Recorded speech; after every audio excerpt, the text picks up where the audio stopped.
Africa. I'm so excited to be with you this morning. Yep, it is Friday. It is Friday the 4th of April and we are on day number 1835. I just want to welcome you as you come online. And I want to just let you know that we are here in Pretoria and we are busy with the youth camp. And man, are they having an absolute awesome time. I mean, all right. So let's get right into today's topic. Today I want to deal with a topic entitled, How do you receive? How do you receive? All right. Romans chapter 15 verse 7 states the following. Therefore, receive one another, just as Christ has received us, to the glory of God. Receive one another, just as Christ has received us. Now, my question to you is this. How do you receive other believers? Right? They might not look like you. They might not act like you. They definitely should not be doing that. But the thing is, how do you receive people in the name of the Lord? All right. Do you receive them as Christ received you? Now, what does that mean in practice? All right. Many people, when they get born again, are not exactly saints. They're not exactly obeying the word. That's the reason that they have the word to change them and bring them to where they should be. I have seen so many times where Christians have not received people who have got born again. They don't look like me. They don't act like me. They're not in my same culture. Whatever the reason may be. And here we get a clear instruction. Right? Paul's writing and he's saying, listen guys, receive the Christians just like you have been received. And so when we understand this, we need to start changing our perspective. I want you to understand, if you look at somebody and know that God can change them, it changes the whole way that you approach people. Because if you look at them and say, I don't like what I see, that's fine. It does not mean that that's what you're going to get in a year or two's time. Right now, you might not appreciate what's going on. But if that person is truly born again and that person is truly somebody who wants to submit to God's word, they will change. Change is inevitable if you allow the Spirit of God to work in your life. And so as we believe God and we trust God for change in our own lives, we need to receive others on that same premise, on that same basis, on that same foundation. God, you can change these people. God, you can change any individual. Therefore, I receive them unconditionally. And that is something that many believers are struggling with. Can you receive somebody unconditionally, allowing the Spirit of God to change them and to bring them to the place that God created them for? As we allow God to change us, we need to allow God to change every one of His saints, every one of His followers, every one of His children. We as Christians need to understand that God is busy with something in our lives, but we need to demonstrate that exact grace and that exact mercy to somebody else. Now God goes further, Paul goes further here and he says, listen, you do this for the glory of God, not for your accolade to say, oh, well, yes, I managed to survive with these people. No, I do that to honor the Lord Jesus Christ, to show Jesus Christ that I'm grateful for what He has done for me, so I'm going to show somebody else. That's why the Bible says, Paul says, you do this for the glory of God, for the total manifestation of who God is. Who's that? I accept everybody unconditionally. So I want to challenge us. Are there people that you don't like? Yes. Are there personalities that you don't necessarily get on with? Yes. All right. There are many people that I would not easily be friends with. Not because I don't like them. It's just that I don't get on with them. But it does not mean that I cannot receive them and be unconditional towards them or treat them differently to somebody else. All right. We need to ask God to help us on these levels. Saints, we have got to grow up. We have got to get to the place where we are going to be the example of what Jesus Christ wants us to be on this earth and through our lives in Jesus' name. Amen. So, on the night that Jesus betrayed, he took bread and broke it. He said, this is my body that was broken for you.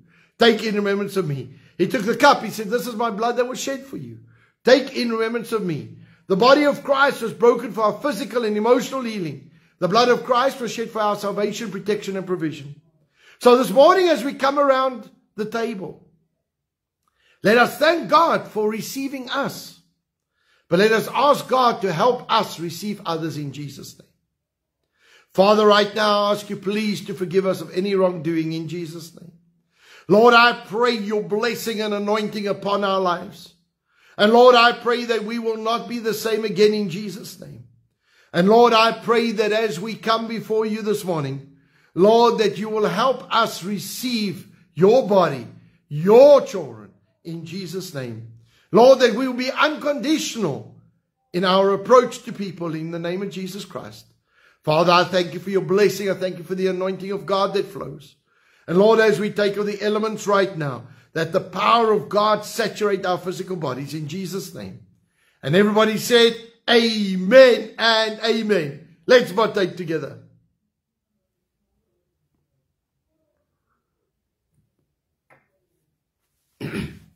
Lord, right now, in the name of Jesus, I release the power of God over our physical bodies.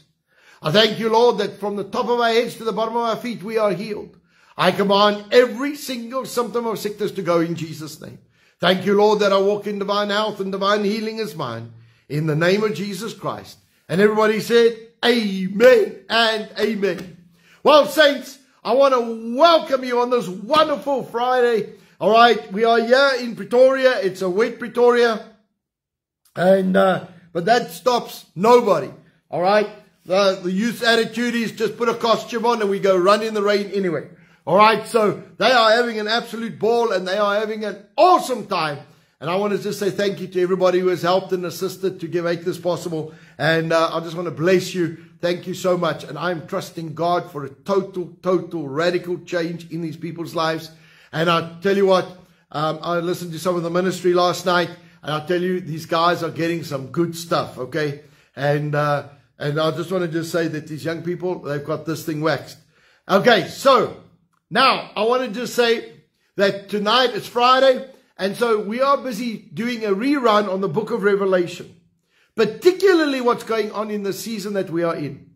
All right, I am going to be releasing in the next few weeks, I'm going to release almost like a what now type video on just to explain what is going on in the world, what we can look for and what we should be expecting. All right, there's a lot of stuff going out right now, stating, for instance, like the Pope that's sick now, that the Antichrist is going to be exposed and all of these things. I want to correct some of these things. I want us just to have a really good understanding on what to look for.